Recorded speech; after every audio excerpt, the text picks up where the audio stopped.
Good morning सबको। चलिए संधि शुरू किए थे हम लोग, है ना।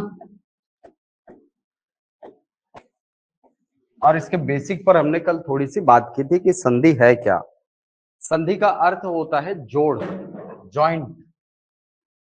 व्याकरणिक भाषा में यदि देखें तो दो वर्णों के मेल से, दो वर्णों के मेल से शब्द के उत्पन्न विकार को हम क्या कहते हैं? संधि कहते हैं।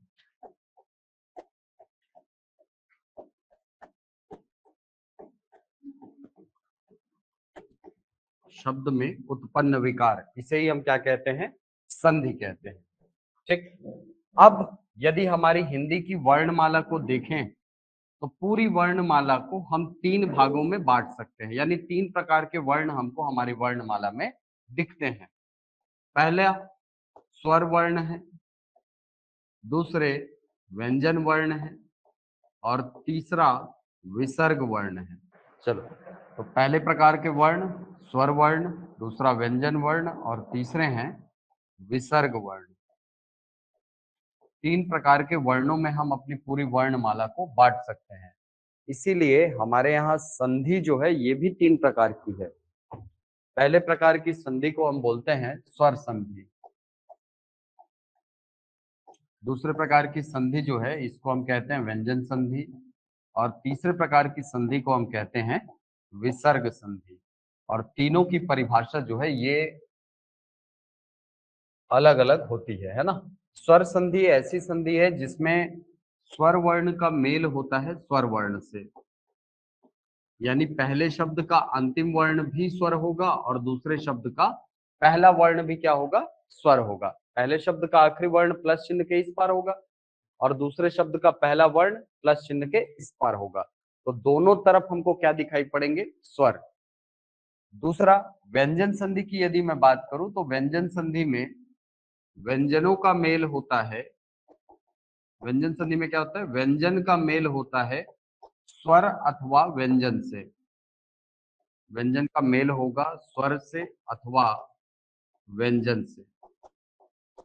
तीन प्रकार की स्थितियां निकलेंगी यहां से। तीन प्रकार की स्थिति, एक व्यंजन का मेल होगा किससे? स्वर से। स्वर का मेल होगा किससे? व्यंजन से। और तीसरी स्थिति व्यंजन का मेल होगा किससे? व्यंजन से। तीनों ही प्रकार की स्थितियों में जो संधि होती है उसको हम क्या कहते हैं? व्यंजन संधि कहते हैं। ये तीन स्थितियां होती है व्यंजन संधि में। और जो विसर्ग संधि है, विसर्ग संधि की परिभाषा ये कहती है कि जब विसर्ग वर्ण का मेल हो जाए किससे? स्वर से अथवा व्यंजन से। यहां से दो प्रकार की स्थितियां होंगी। एक, विसर्ग का मेल होगा किससे? या तो स्वर से या तो विसर्ग का मेल होगा किससे? व्यंजन से। ये दोनों ही स्थितियों में जो संधि होती है इसको हम क्या कहते हैं? विसर्ग संधि कहते हैं।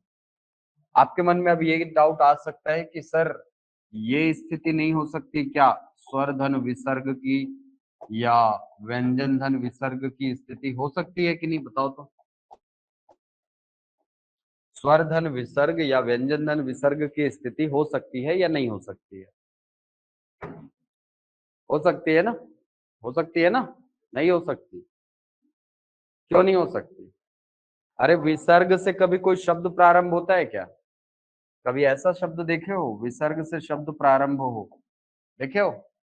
नहीं होता है। इसीलिए ये दोनों स्थितियां संभव नहीं है, क्योंकि ये जो वर्ण है ये क्या होना चाहिए? दूसरे शब्द का पहला वर्ण होना चाहिए ना।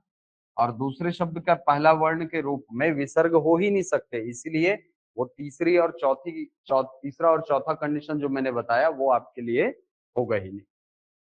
ठीक। तो ये संधि की संक्रियाएं हैं। तो ये है मूल रूप से संधि। संधि जो है ये दो वर्णों के मेल से उत्पन्न होने वाला विकार है।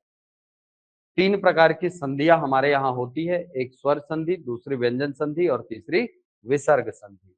पहला हेडिंग डालो, स्वर संधि।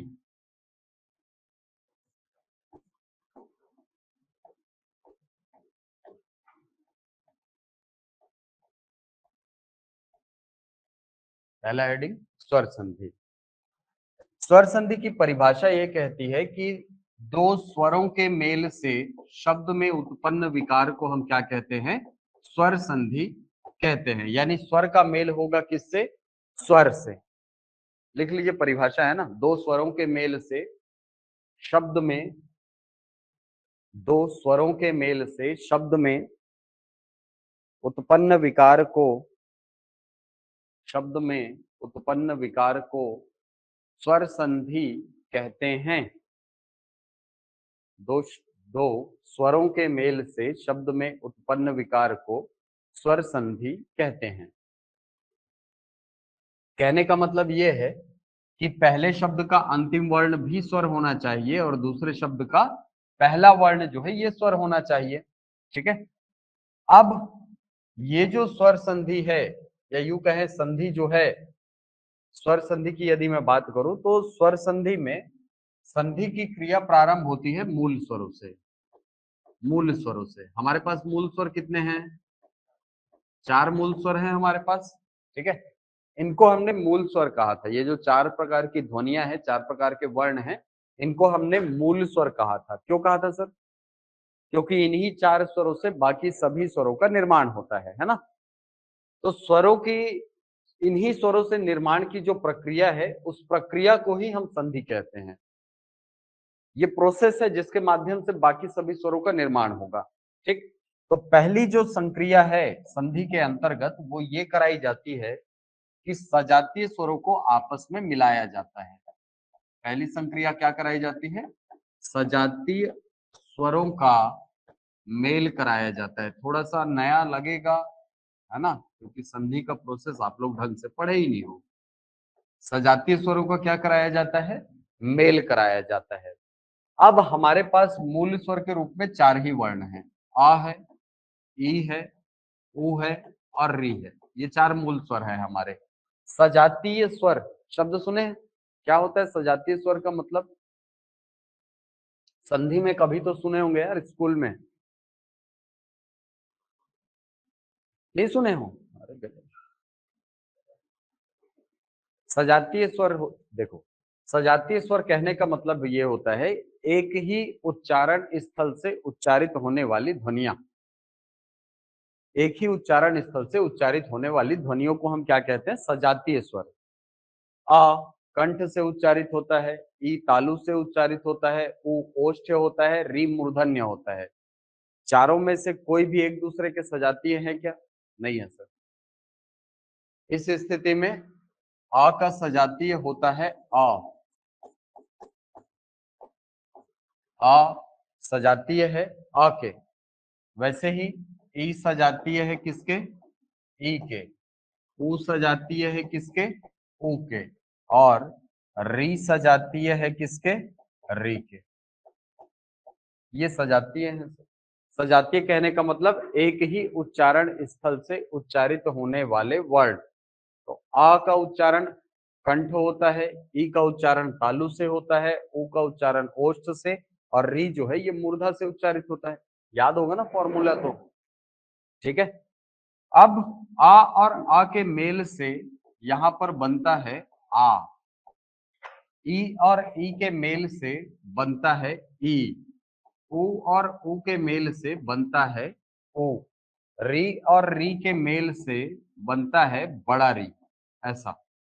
लेकिन ये हमारी वर्णमाला में नहीं है, इसीलिए री वाली संक्रिया को हम क्या कर देते हैं? रोक देते हैं।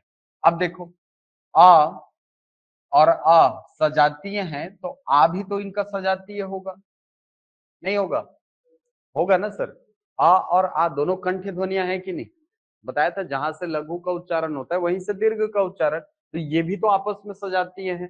तो इस तरीके से हर मूल स्वर के लिए 4-4 संक्रिया निकलेगी। और क्या संक्रिया निकलेगी सर?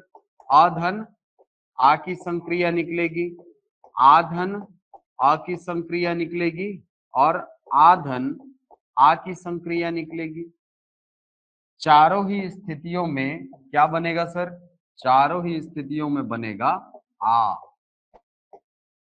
वैसे ही ई और ई के मेल से बना है क्या? बड़ी ई। वैसे ही ई धन बड़ी ई, ये संक्रिया हो सकती है। बड़ी ई को सामने रखकर छोटी ई से क्रिया कराइए, और बड़ी ई का मेल होगा किससे? बड़ी ई से। चारों ही कंडीशन में क्या बनेगा? बड़ी ई बनेगा। वैसे ही ऊ का मेल जब आप ऊ से कराते हैं तो बड़ा ऊ बनता है, और बड़ा ऊ के कारण चार संक्रियाएं संभव हो पाती हैं। ऊ धन ऊ और बड़ा ऊ का मेल किससे? बड़ा ऊ से। ये चार संक्रियाएं होती हैं और यहाँ पर बनता है क्या? बड़ा ऊ। ये बन जाता है सर। इस संक्रिया को हमने यहीं पर रोक दिया है, इसीलिए केवल एक कंडीशन होता है, री धन री इज इक्वल टू री, बस। ठीक। अब इस संधि में हो क्या रहा है समझना। इस संधि में क्या बना? आ बना, ई बना, और क्या बना? ऊ बना। यानी लघु स्वरों का दीर्घ रूप हमें प्राप्त होता है, इसीलिए हमने इस संधि को क्या नाम दिया? दीर्घ स्वर संधि।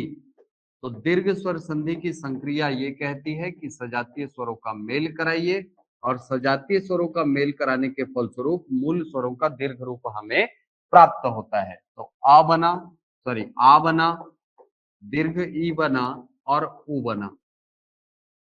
ठीक है, ये 12 संक्रियाएं जो हैं ये सभी दीर्घ स्वर संधि के अंतर्गत आती हैं। ये चार संक्रिया, ये चार संक्रिया, और ये चार संक्रिया सब किसके अंतर्गत रखे जाते हैं? दीर्घ स्वर संधि के अंतर्गत रखे जाते हैं। ठीक है, जल्दी से लिखो फिर उदाहरण की तरफ जाएंगे।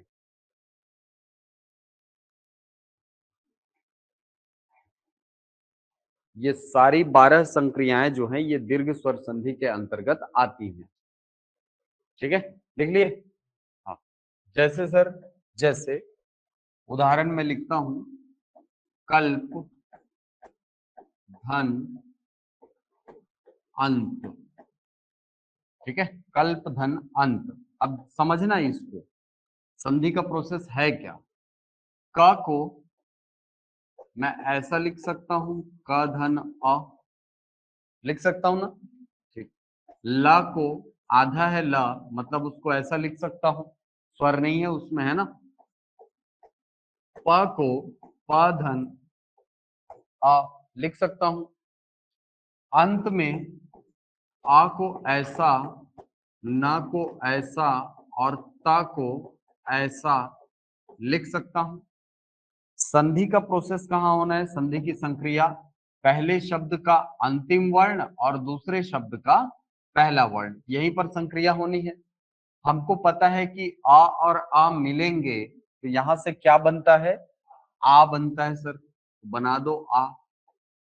अब इनकी कहानी खत्म, दोनों मिलकर के क्या बना दिए? आ। अब स्वरों का ये, स्वरों की ये प्रवृत्ति होती है कि वो इस ओर गति करते हैं। बताया था मैंने इसको आपको, है ना, जब वर्णमाला पढ़ा रहा था तो बताया था स्वर इस ओर जाते हैं। इस ओर जो भी पहला आधा वर्ण मिलेगा उसको क्या कर देगा? ये पूरा कर देता है। तो आ की मात्रा अब किस पर लगेगी? प पर। क्या बन गया? पा। अब वापस से जब जोड़ने जाएंगे तो का और अ क्या बन गया? क।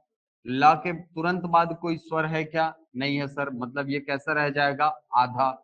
ना के बाद तुरंत कोई स्वर है क्या? नहीं सर, मतलब आधा रह जाएगा। ता और आ मिलकर क्या बन गया? ता। तो शब्द क्या बन गया? कल्पांत। क्लियर है? ठीक है। इसी प्रकार दीर्घ, इसमें कंफ्यूजन होता है कई बार, है ना। दीर्घ धन अवधि शब्द है। दीर्घ को ऐसा लिख सकता हूं क्या? द धन बड़ी ई धन र धन घ धन अ, लिख सकते हैं ऐसा। ठीक है, देखो र जो है ना वो स्वरों के विपरीत भागता है। र जो है वो स्वरों के विपरीत भागता है। र इधर भागा, इसीलिए मात्रा किस पे लगी है? र की घ पे लगी है। जबकि स्वर जो होते हैं वो इस ओर चलते हैं। ये देखो आ घ को पूरा किया कि नहीं? ठीक है, र किसी वर्ण को पूरा नहीं कर सकता है। र की मात्रा जरूर लगती है लेकिन र कभी भी किसी वर्ण को पूरा नहीं कर सकता। व्यंजन है ना वो तो खुद, उसका व्यवहार कैसा है? व्यंजनों के जैसा है। ठीक। तो दीर्घ शब्द को ऐसा तोड़ सकते हैं, अवधि को ऐसा लिख सकते हैं क्या आप, आ धन व धन अ धन ध धन छोटी ई, हो गया। ठीक, अब संधि की क्रिया कहाँ होनी है सर, ये आ और इस आ में। क्यों, पहले शब्द का आखिरी वर्ण ये, दूसरे शब्द का पहला वर्ण ये, दोनों मिलेंगे क्या बनेगा, आ बनेगा सर। अब इनकी कहानी खत्म, ये इस ओर जाएगा, किस पे जुड़ेगा, घा पे जुड़ेगा, ये जोड़ दिए घा पे, ठीक है, ये सॉरी ये जोड़ दिया हमने घा पे, घा बन गया। वापस से जोड़ेंगे तो द और ई क्या बन गया, दी। र जो है इस ओर आएगा तो इस ओर कौन मिलेगा, घ, इसीलिए र की मात्रा ऐसे लगती है। व और अ वापस जोड़े क्या बन गया, व। धा और ई वापस जोड़े क्या बन गया, धी। शब्द क्या बन गया, दीर्घावधि। क्लियर है, ठीक। अब ये दोनों एग्जाम्पल को थोड़ा सा ध्यान से देखो, हो क्या रहा है, यानी किसको तोड़ना है किसको नहीं तोड़ना है, इसका आप निर्णय ले सकते हो। देखो, संधि के पहले ये दी जैसा था, संधि के बाद भी वैसा है, वैसे ही है ना, मतलब उसको तोड़ने का कोई औचित्य नहीं है।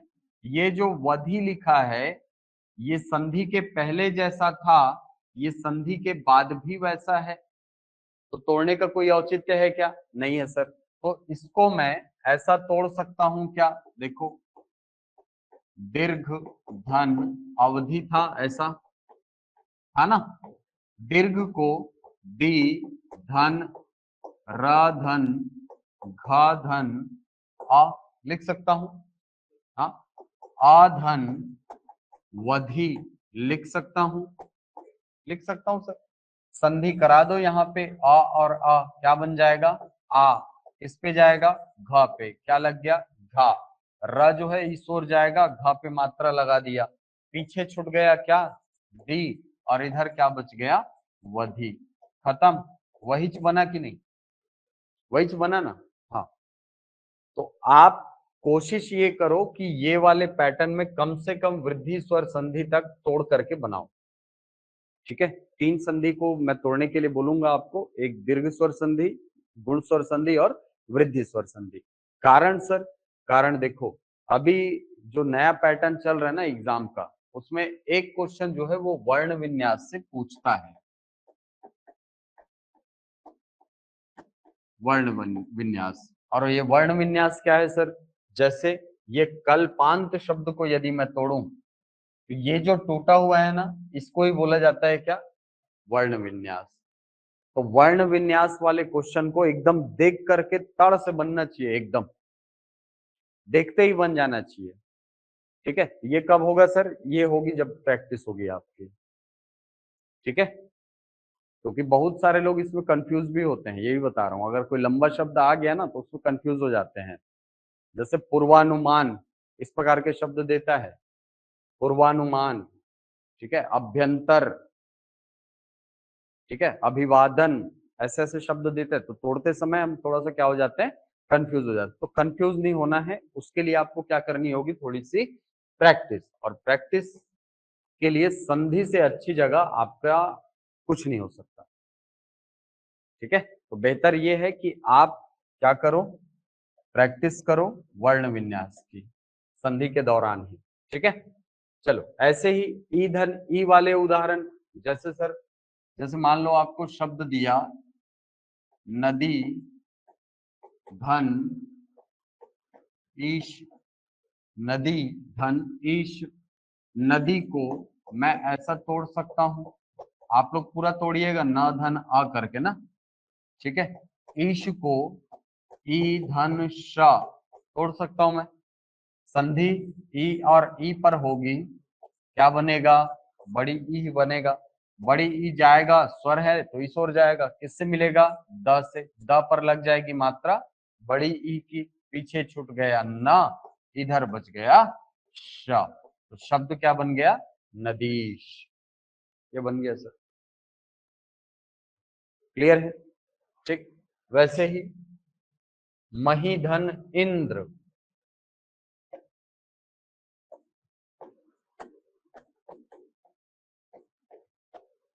मही धन इंद्र क्या बन जाएगा? महेंद्र मत बोलना। हा धन बड़ी ई, धन छोटी ई, धन आधा ना मिला द्र। अब बड़ी ई और छोटी ई का मेल होता है, क्या बनता है? बड़ी ई। बड़ी ई की मात्रा किस पे? हा पे, क्या बन जाएगा? ई। पीछे छूट गया म, इधर बच गया आधा ना मिला द्र। शब्द क्या बन गया? महेंद्र बन गया सर। क्लियर है? ठीक, चलो कुछ क्वेश्चन बनाओ तो, दे रहा हूं मैं आपको कुछ क्वेश्चन, लिखो इसको। बहुत आसान चीज है ना संधि, जबरन में टेंशन बना के मत लेते रहना इसको। लिखे क्वेश्चन। परम धन अर्थ पुस्तक धन अर्थी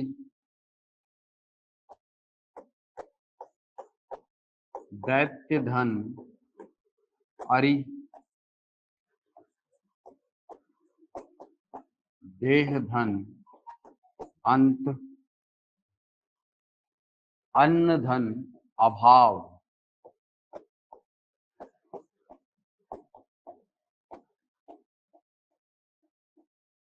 शिव धन आलय, परम धन आवश्यक।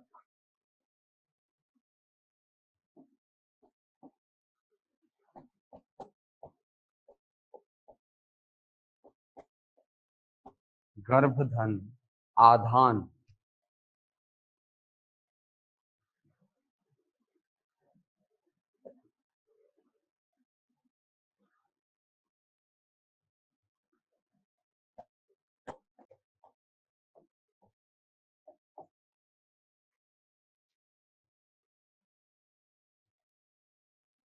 चलो बना।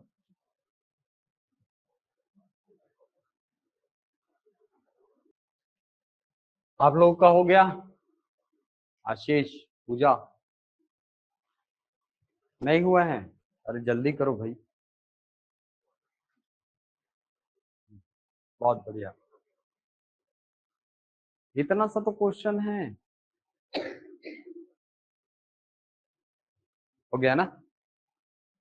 वर्ण विन्यास किए सब? सीधा बना रहे हो? सीधा बनाओगे बन जाएगा, मुझे भी पता है। सीधा बनाओगे तो कोई कठिन नहीं है, वृद्धि स्वर संधि तक तो जैसा मन है वैसा बनाओ, लेकिन तोड़ के बनाओ तो ज्यादा बेहतर है। क्या टाइम लगेगा इसको तोड़ने में? एक एक वर्ण तोड़ दे तब वो टाइम नहीं लगे मैडम, सबका टाइम लगे। चलो घर में तोड़ करके बनाना है इसको, है ना? बाकी जो बचा है उसको। अब देखो हमारे पास स्वर कितने हो गए? मूल स्वर कितने थे? 4। आ, ई, ओ और री, ये हमारे मूल स्वर थे। दीर्घ स्वर संधि में सजातीय स्वरों के मेल के फलस्वरूप कितने नए स्वर बने? कितने नए स्वर बने? 12 स्वर बने। 3 तो नया बना है यार। आ बना, ई बना और ऊ बना। कहाँ 12 ठो बने हैं बताओ? 3 ही तो नया बना है ना। हाँ, ठीक। अब दूसरी संक्रिया में हम क्या करते हैं? दूसरी संक्रिया में आ को सामने रखकर विजातीय स्वरों से क्रिया कराते हैं। ये दूसरी संक्रिया है। दूसरी संक्रिया में मैंने क्या कहा? आ को सामने रखो और क्रिया करा दो किससे?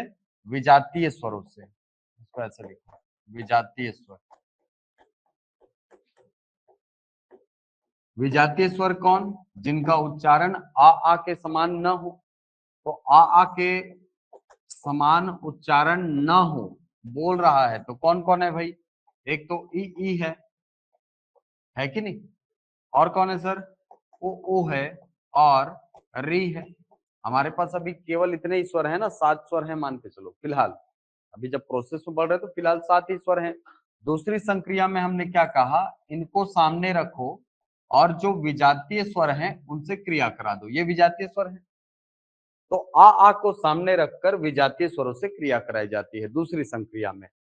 तो जब आ को सामने रखकर ई से क्रिया कराई जाती है तो यहां पर बनता है ए। क्या बनता है? ए।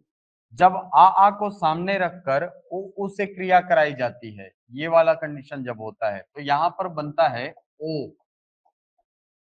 और जब आ को सामने रखकर री से क्रिया कराई जाती है तो कोई नया वर्ण नहीं बनता, बल्कि एक उच्चारण का जन्म होता है। और वो उच्चारण होता है क्या? अर। आ को सामने रखा, ब्लू वाले डब्बे में देखो, आ को सामने रखा, ई से क्रिया कराई तो क्या बना? ए बना। यानी यहां पर से टोटल, यहां पर से यदि आप देखें तो टोटल 10 संक्रियाएं निकलेंगी। अरे हो गया डलीचंद भाई। हाँ, नीले वाले डब्बे को देखो, 4 संक्रिया निकलेगी यहां से। कैसे 4 संक्रिया सर? पहली संक्रिया ये निकलेगी कि आ का मेल होगा किससे? छोटी ई से। दूसरी संक्रिया आ का मेल होगा बड़ी ई से। तीसरी संक्रिया आ का मेल होगा किससे? छोटी ई से। और चौथी संक्रिया आ का मेल होगा बड़ी ई से। ये 4 संक्रियाएं, चारों ही स्थिति में बनेगा ए। चारों ही स्थिति में क्या बनेगा? ए बनेगा। वैसे ही ये जो ग्रीन वाला डिब्बा है, सॉरी गुलाबी वाला डिब्बा है, इसको देखो, यहां भी 4 संक्रिया निकलेगी। आ धन उ, ये वाले डब्बे में देखो ना, ये गुलाबी वाले डब्बे में आ धन उ निकला। दूसरा और क्या निकलेगा? आ धन बड़ा उ, फिर आ धन उ, और आ धन बड़ा उ। चारों ही कंडीशन में क्या बनेगा? ओ बनेगा सर, ओ बनेगा।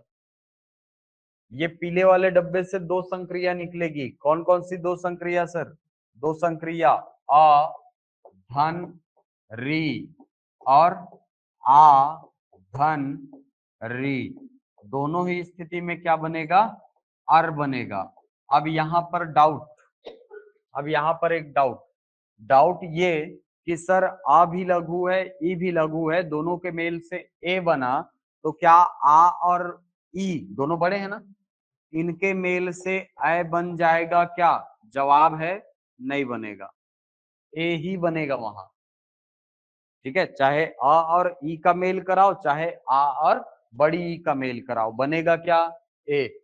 वैसे ही आ और ऊ के मेल से ओ बनता है सर, तो आ और बड़ा ऊ के मेल से आओ बन जाएगा क्या?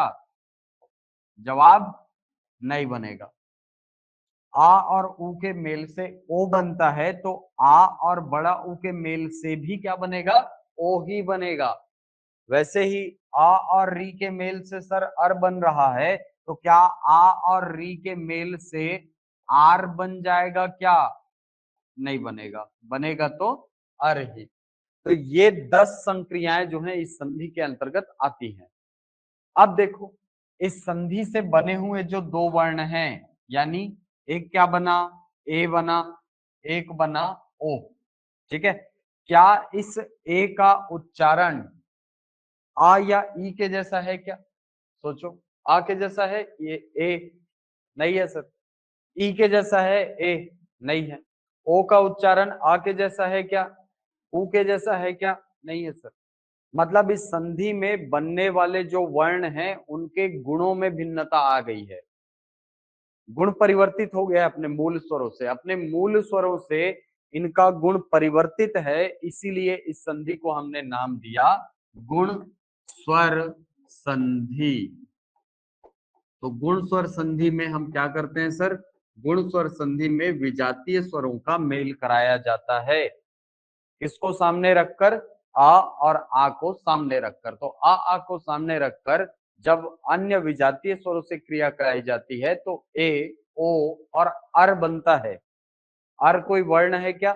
नहीं सर, अर तो ध्वनि है केवल। ए और ओ 2 नए स्वर बने हैं। इन स्वरों का जो गुण है वो अपने मूल स्वरों से भिन्न होता है। ऐसे भिन्न होता है ना, अ कंठ है, ई तालव्य है और ये कंठ तालव्य है। एकदम अलग है, भिन्न।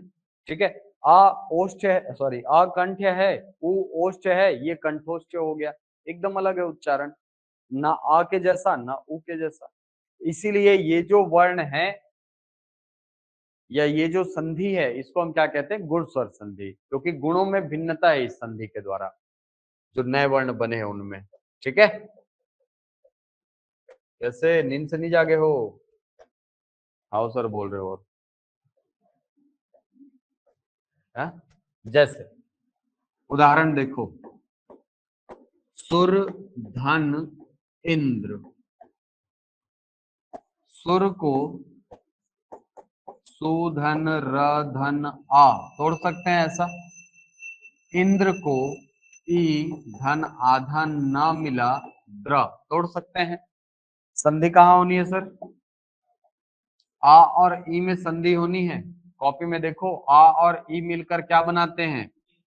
ए बना है, ए स्वर होता है ना, स्वर है मतलब इस ओर जाएगा, मात्रा किस पे लगेगी? र पर लग गई मात्रा ए की।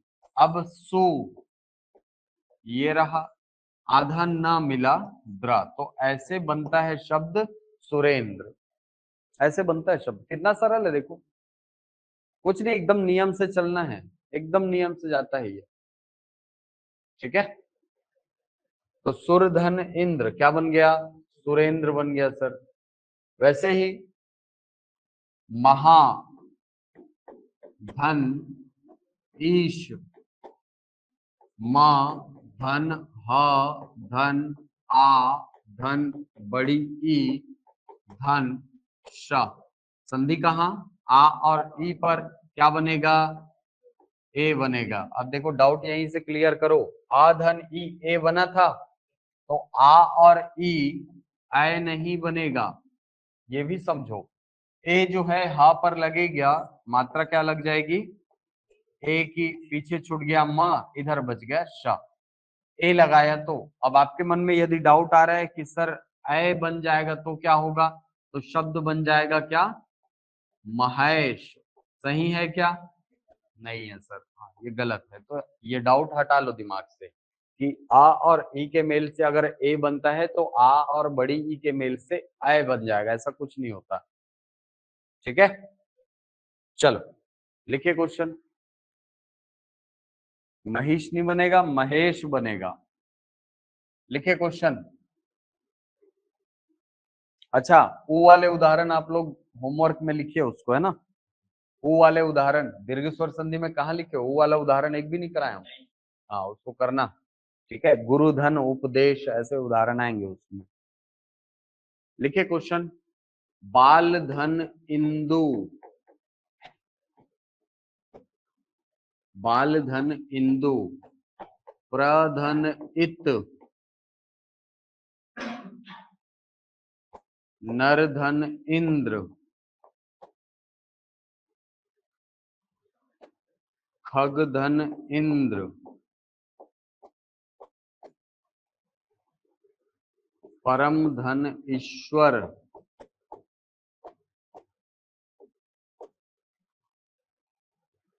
रसना धन इंद्रिय,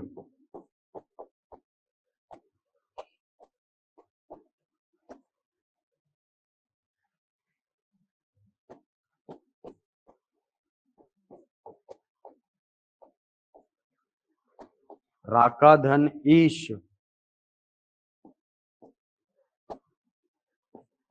सूर्य धन उदय, सूर्य धन उदय,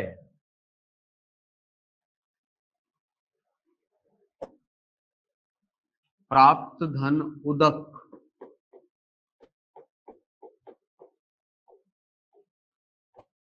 प्राप्त धन उदक,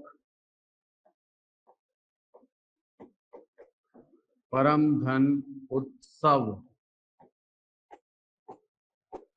पर धन उपकार, समुद्र धन उर्मी,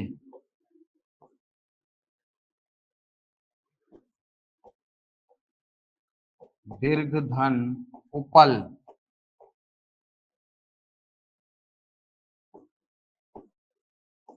यथा धन उचित,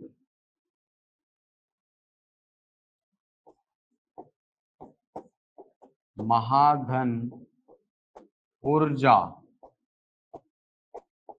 महाधन उष्मा,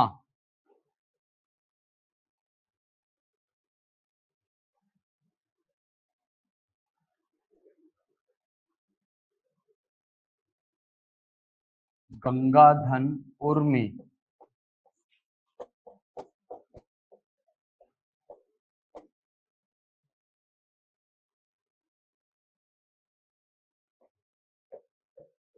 देवधन ऋषि,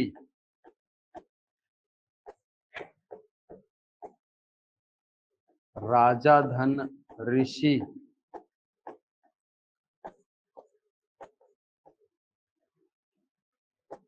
ब्रह्मधन ऋषि, सप्तधन ऋषि। चलो बनाओ, बन गया सबका?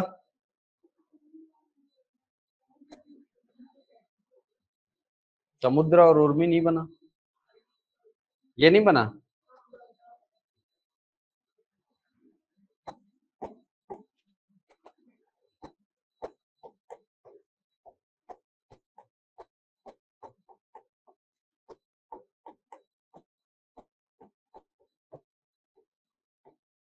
अब बन जाएगा।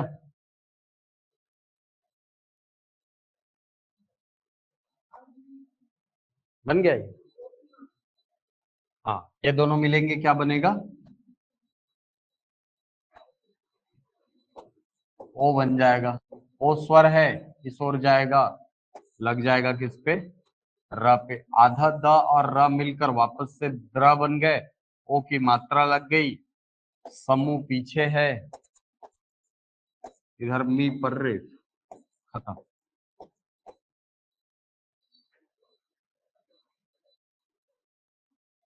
तोड़ लो ना, जहां पर नहीं बन रहा है ना तोड़ लो। इतना टाइम लगा रहे हो यार एक एक को तोड़ने में? 5 मिनट तो मेरे ख्याल से होते आगे आपका। 5 मिनट में आप 5 क्वेश्चन नहीं बना पाए हो यार, गलत है। बाकी बन गया? हाँ। बाल धन इंदु, बालेंदु, ऐसा। प्रधन इत, प्रेत। नरधन इंद्र, नरेंद्र। खगधन इंद्र, खगेंद्र।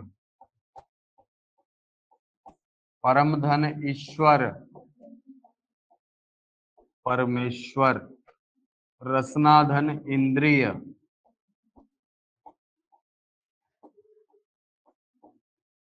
रसनेन्द्रिय। राकाधन ईश, राकेश।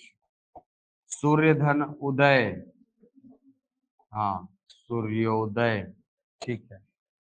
प्राप्त धन उदक, क्या बना? प्राप्तोदक, ऐसा बनेगा। परम धन उत्सव, परमोत्सव।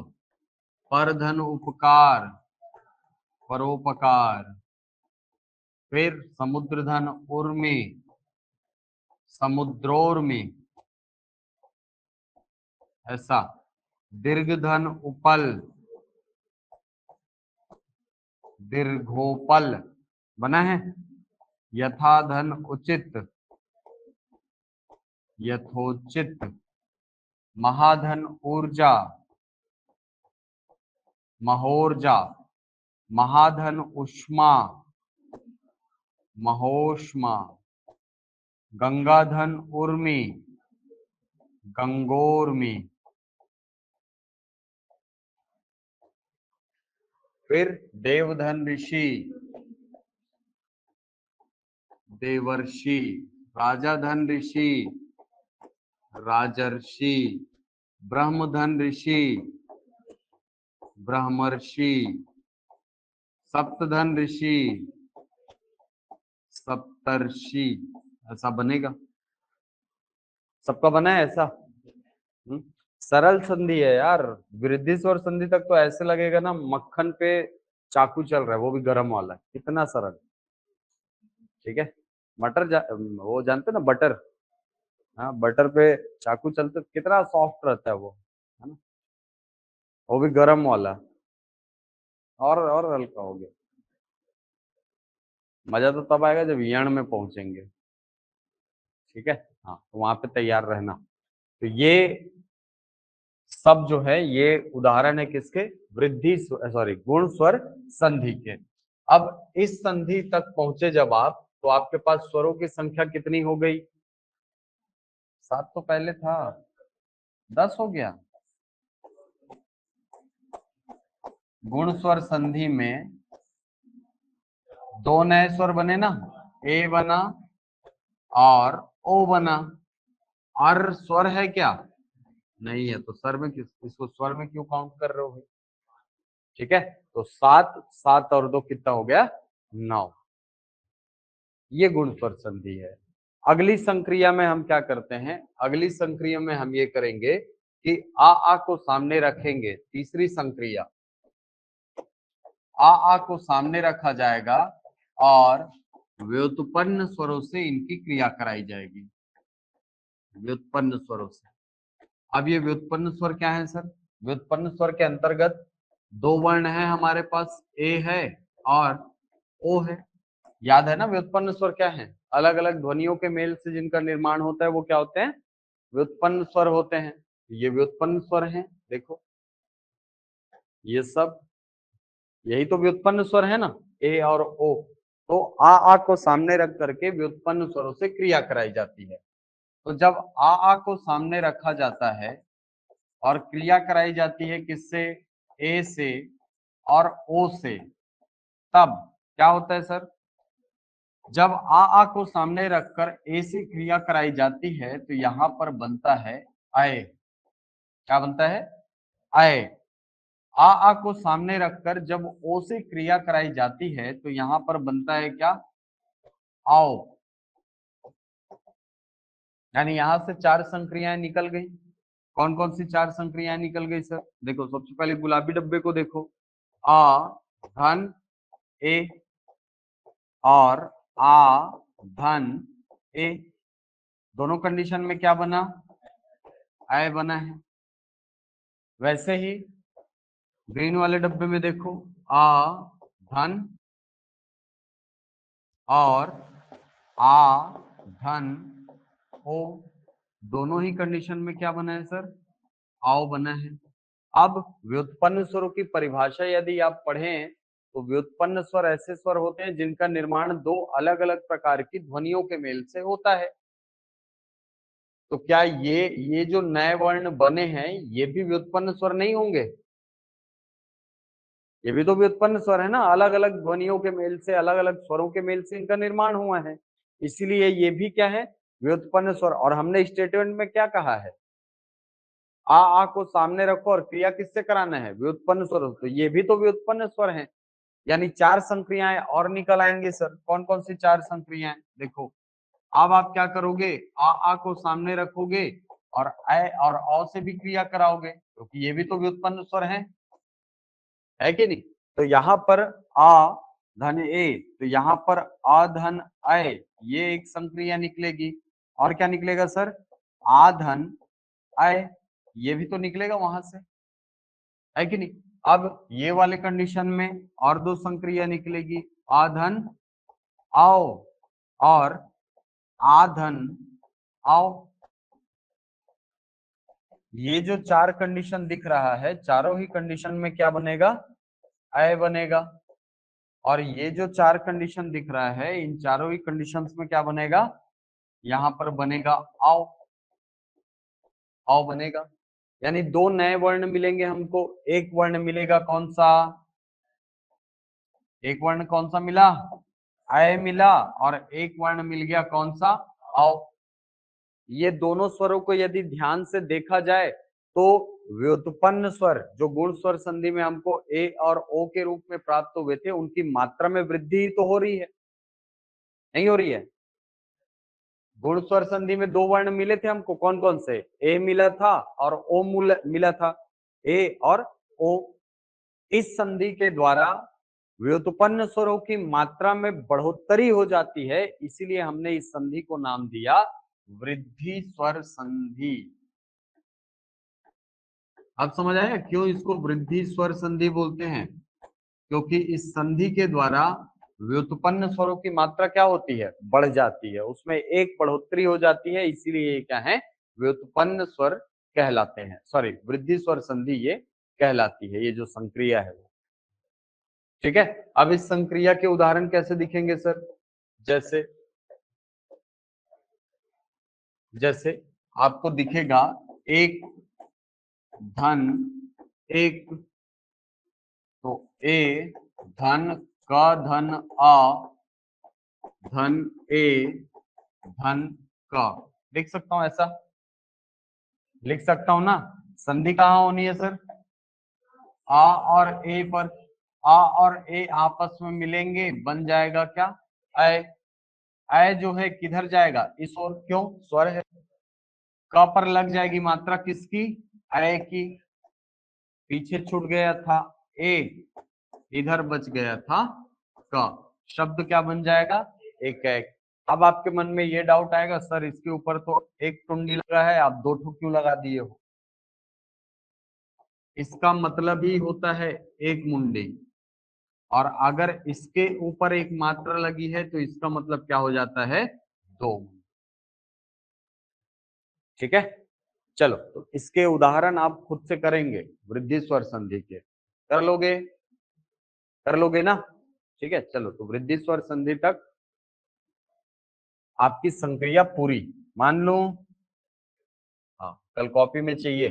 ठीक है, अब इस संधि के द्वारा दो नए स्वर बने, एक बना कौन सा? ऐ, और एक बन गया कौन सा? आओ। कौन सी संधि में बना सर?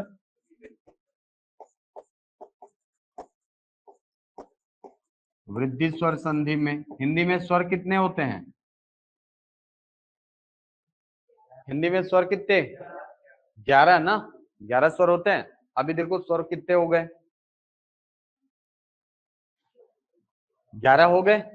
हाँ, 4 3 7, 7 2 9, 9 2 11। क्वेश्चन है किस संधि तक स्वरों के निर्माण की प्रक्रिया पूर्ण मानी जाती है या पूर्ण होती है? आंसर क्या होगा?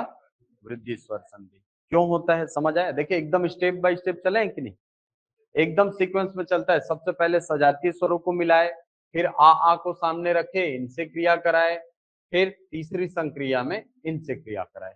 कराए, एकदम सीक्वेंस में चलता है ये। इसीलिए ये क्वेश्चन बनता है कि किस संधि तक स्वरों के निर्माण की प्रक्रिया पूरी होती है, तो कौन सी संधि लेना है? आंसर वृद्धि स्वर। ठीक है, चलो तो आज की क्लास में इतना ही, कल इसके आगे देखेंगे, है ना?